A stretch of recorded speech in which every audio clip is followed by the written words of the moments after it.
విశాఖలోని సింహాచలంలో వేంచేసి ఉన్న శ్రీ వరాహ లక్ష్మీ నరసింహ స్వామి వారిని రాష్ట్ర విద్య ఐటీ శాఖల మంత్రి నారా లోకేష్ ఉదయం దర్శించుకున్నారు. ఆలయానికి చేరుకుని మంత్రి లోకేష్ కు అధికారులు సంప్రదాయబద్ధంగా స్వాగతం పలికారు. అనంతరం లోకేష్ స్వామివారికి పూజలు నిర్వహించారు. వేద పండితులు లోకేష్ కు ఆశీర్వచనం చేసి స్వామివారి తీర్థ ప్రసాదాలను అందజేశారు. కార్యక్రమంలో ఎంపీ శ్రీభరత్, ఏపీ టీడీపీ అధ్యక్షుడు పల్లా శ్రీనివాస్ తదితరులు పాల్గొన్నారు.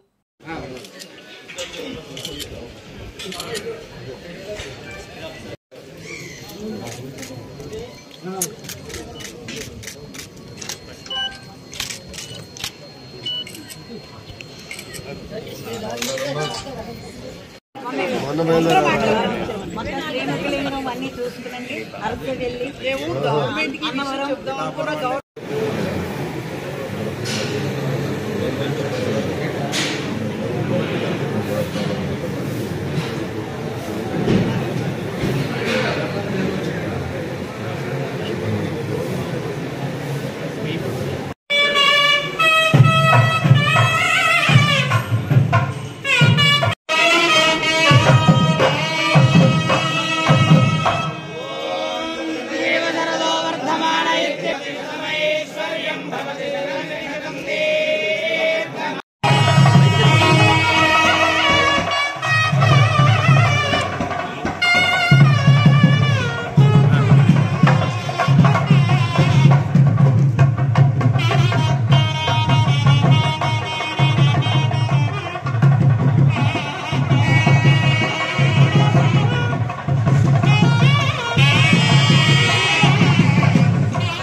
వరాహ నృసింహ ప్రభువుగా ఉన్నటువంటి రూపం ప్రపంచంలో ఇది ఒక్కటే సింహాచలం మాత్రం.